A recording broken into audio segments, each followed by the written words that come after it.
potentially allowing world creators to do other things to people to be able to moderate them, right? That maybe aren't as harsh as kicking them from the world or banning them from the world, right?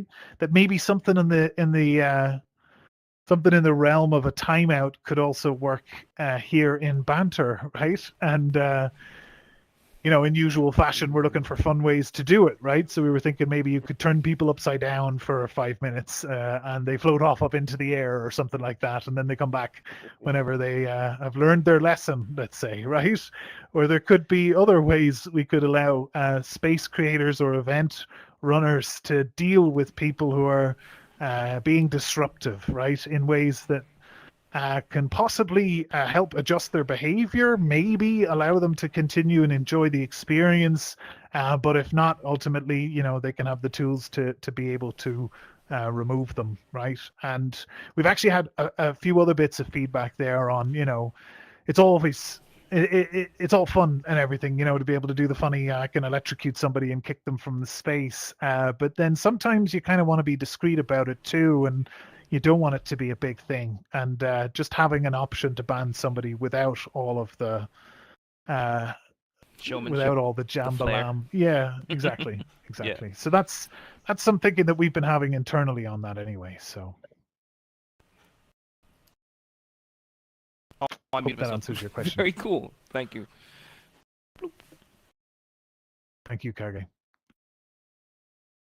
Okay. Yeah. So anyone else wants to take the podium there? I'll be more than happy to answer your questions. Typically, they would be about making spaces, but honestly, I'll be happy to answer any questions that you have. Oh, let's see. We've got Reki coming from another space. Go ahead, Reki. It was just about like what you were talking about. Instead of kicking somebody or banning them, would you be able to do individual like voice levels? Because I think just turning somebody down to like 30% sometimes would settle an issue. Yes, you're absolutely right. Also, may I consider, can we have a push to talk button? Not necessarily just M, but like maybe like V, where every time I want to talk, I'll just hit V rather than like a walkie-talkie, rather than hitting M and then now hit M again, to over. You know what I mean? Yes, absolutely. No, that's great feedback. I think we have that already in the Discord, but maybe if not, if you're in there, please dump that into the ideas section. All of this is great right now while we're overhauling the menu, because it all kind of falls under that umbrella. Because menu isn't just menu, right? It's all kinds of UI, and being able to adjust another person's volume is kind of perfect in that area. And that we've definitely had that feedback before, so you can look forward to that in the new menu update. And push to talk, that's obviously a useful feature, and something that I think also falls under that same bracket. So if that's not already in the Discord, please put that into the ideas section so we don't miss that, and we'll be more than happy to include that in the menu update. Okay, thank you. Just wanted to thank you. I wanted to check this place out. Thanks, cool. Reki. Appreciate it. Anybody else want to take the podium there, and I'll be more than happy to answer any of your questions. We've got Wolf. Go ahead, Wolf. Your megaphone. Yeah. So, with SDK2 coming soon, TM, I know that you said SDK1 will still be maintained, kind of like maintenance mode, and supported, so nothing breaks. But I haven't really heard what the process will be as far as an existing world being upgraded to SDK2. Like, will we have to redo everything to SDK2, or is there going to be some sort of mixture where we can use the scripts that we have and then still use the new stuff, or how's that going to work? That's a great question. So the plan is for us to rebuild this from the ground up, but to make the new system backwards compatible with the old system. So your space should just continue to work with the new SDK in the same way as it did with the old SDK, is the plan. basically.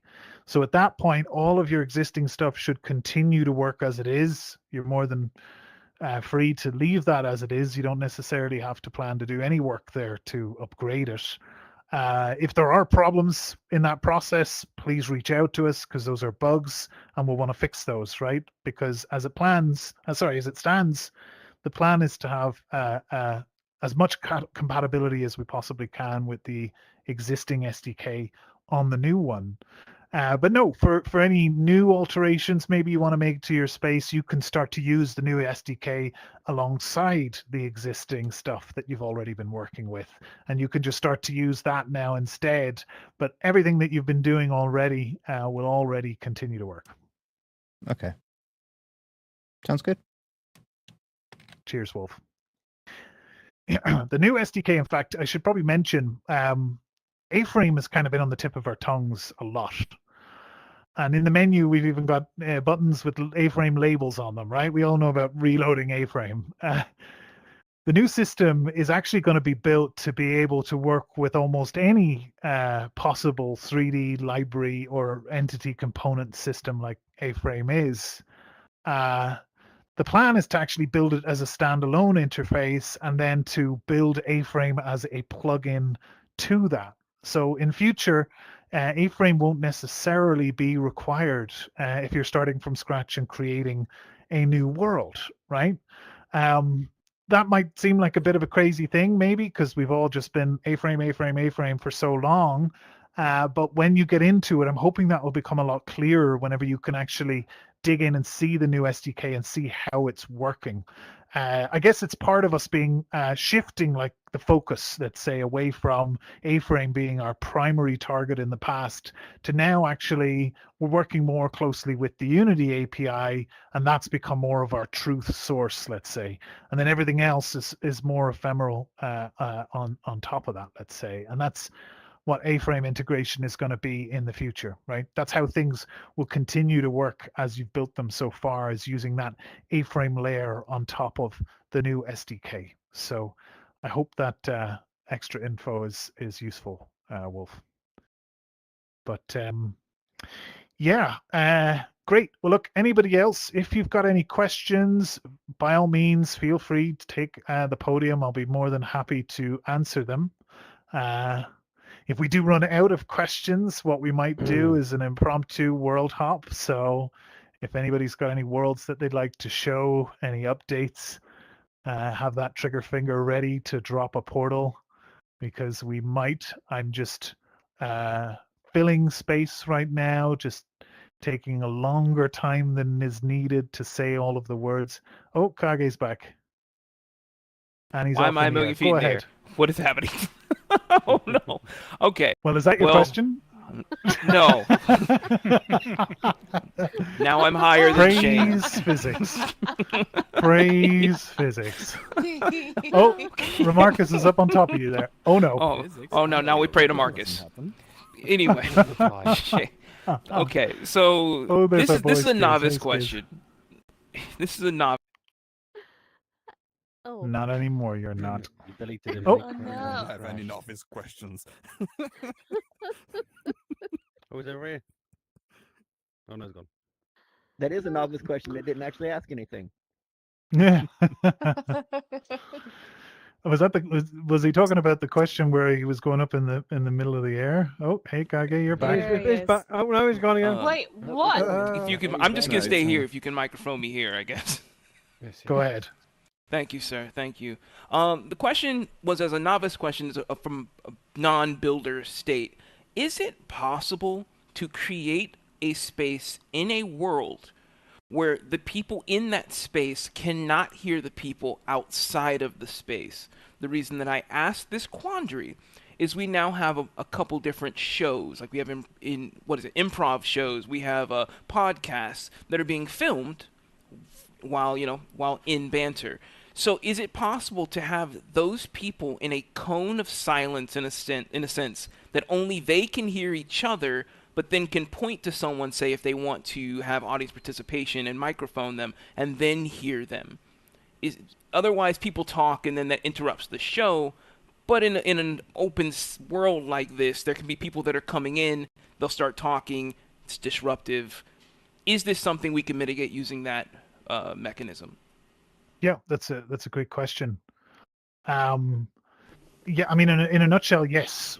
As it stands right now, we do see a path to the functionality you're talking about. It isn't implemented in this latest build as we're speaking, but they have what they call interest groups within the networking audio system, which is where you can kind of decide to put a group of people into a certain group, and then only they can hear each other within that group, right? Interest groups are kind of spaces within the space, which I think is pretty much what you're talking about.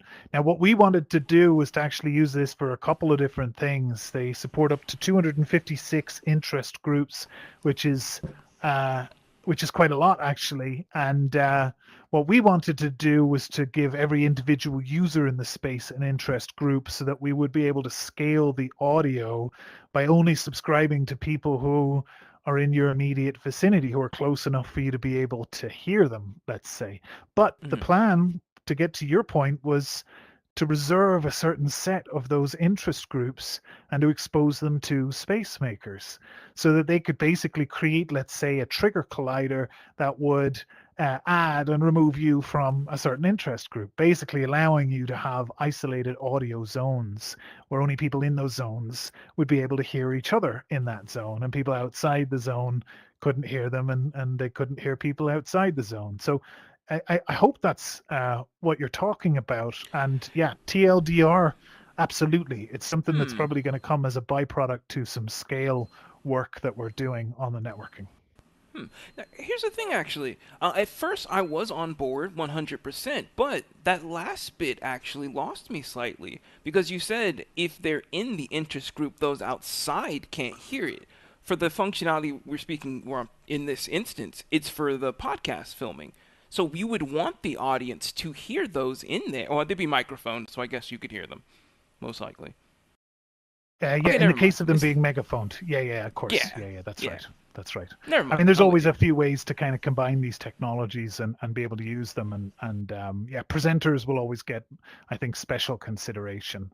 As it stands right now, if I'm megaphoned, my avatar will never change into a 2D avatar, and obviously you can hear me anywhere in any of the instances. So, presenters, I think there's still some more that we need to do there in order to give presenters a certain priority so they can always be seen and be able to present. But I think for the most part, we've got that in a pretty good position already. Yeah. Okay. Thank you. Thank you. Awesome. Well, we've got Ander who's towing the podium. It's kind of a weird thing to say, but it's the best description I can give. Have you got a question, Ander, or are you just having fun? No question. Okay, good stuff. Okay. Let's see, Wolf. I'm going to assume you've got a question on the podium. Go ahead. Yeah, this is awkward. So the sound question gave me another idea. So isolated sound is great, but I would also like a deadening feature where you could make walls kind of cushion sound a bit. So like say the back rooms per se. You could hear them if you're like in the same hall, but if you're like adjacent to them, it's more muffled. Yep. And also, I don't know if it's possible, but post-processing would be great. It's like, say you're in a cave and your voice has like an echo to it, something like that. Sure. So I believe that's already possible. There's some spaces on Banter where you can go into them and you'll hear voice effects on your voice, reverb, various different things. In Unity, I believe you can assign audio zones. So in Banter, every person's voice that you can hear is just an audio source, right? If you've ever used an audio source. So you can imagine the various different things that you can do to affect that in terms of post-processing, or there's a lot of different things we could explore in the future. I mentioned before about moderating people and having different ways to do that, right? You could have you're a reduced volume for 10 minutes. Your pitch will be increased. So you're going to talk like a chipmunk for 5 minutes. There could be a bunch of different ways that you could utilize that. But to get to your original point, I think the spatial zones and how the interest groups could be leveraged to create that would probably cover off the adjacent hallway scenario. In terms of the muffling, that part I'm not sure about. I think that might require some more complex and advanced audio physics, which I'll be honest with you, I don't know if you've ever seen any of those systems work, but if there's even the slightest problem with them, they're really off-putting. And most of the physics-based audio systems I've seen, there's always weird behavior with them, and it often isn't worth it for the cost of having to do all of that kind of calculation, right? You kind of get 95% of the way there by just having separate audio zones, and that's obviously a lot simpler, a lot more logical, and it just works a whole lot better than trying to do different sounds on people's voices based on let's say the physics of a wall and the bounce of their voice and various things, but you can get there, right? You can fake it like most things in games. A lot of it is smoke and mirrors, and if we had audio zones combined with audio effect zones, then you can start to piece these things together, or at least you've got the pieces there to try and experiment and build different things. Okay. One more question before I forget. I've been meaning to ask Shoot. this for a while. Okay. When I tried using the sync script for Unity, it was doing a duplication thing where it would make it would spawn in the object, but then like a very short time afterwards, a second object would spawn directly on top of it. Gotcha. Yes. I'm not sure what was causing that. I've tried different things. Nothing really changed, and it was not always the same. Like it would do it for certain objects no matter what, but then if I put the script on something else, it'd be fine. So I'm not sure what would be causing that. Well, first off, we're aware of that, and it's not your fault. It's a bug. That's something that we've already determined. And for the most part, I believe fixed. It's just not released in the latest build yet. We kind of rushed out the network synced objects to try and get something in for Christmas so that people could play with them and use them in their spaces. And honestly, we've seen some pretty awesome things that people have already done with them. But yeah, there's definitely some caveats. If you want to play with things before the next build is out, before we get those fixes in, I can certainly give you some tips and tricks to try and work around some of the issues. But yeah, it's up to you, right? You might want to just wait until that new update is out and just have it work the way you expect it, because that should be what happens. Okay, that's all I got. Thank you, Wolf. The current limitations are pretty basic. We can just throw this out. Go ahead, your megaphone. If you wanna pass the info on, go ahead. Yeah, so until the next update, the current limitation with synced objects is that you can't use mesh colliders. So you have to use primitive colliders like box, sphere, capsule, and your synced object can't have children. If it has children, it will break it and you get the duplication bug. So those are the two main limitations currently, but they are already fixed and live in the next update. Just keep that in mind. Thanks for that, Aline. Okay, I'm done. Awesome. Okay, well, that actually brings us up nicely to the hour. Why don't we finish off by waving randomly to wherever Shoseki is in the space, who might be streaming this onto YouTube. Hi, Shoseki. Everybody say together. Come on. Hi, Shoseki. Let's go. Hi, Shoseki. Maybe he might come out of wherever he's hiding with his 2D avatar and do some weird dancing. Who knows? But yeah, thank all of you for coming. Let's maybe just continue the tradition and we can do some world hopping, right? So if anybody has a space that they'd like to take us to, I encourage you to go ahead and drop a portal to it right now. The first portal that drops, we're going there. AFK jail. Somebody drop AFK jail. Go on, I dare you. How much of it are we doing?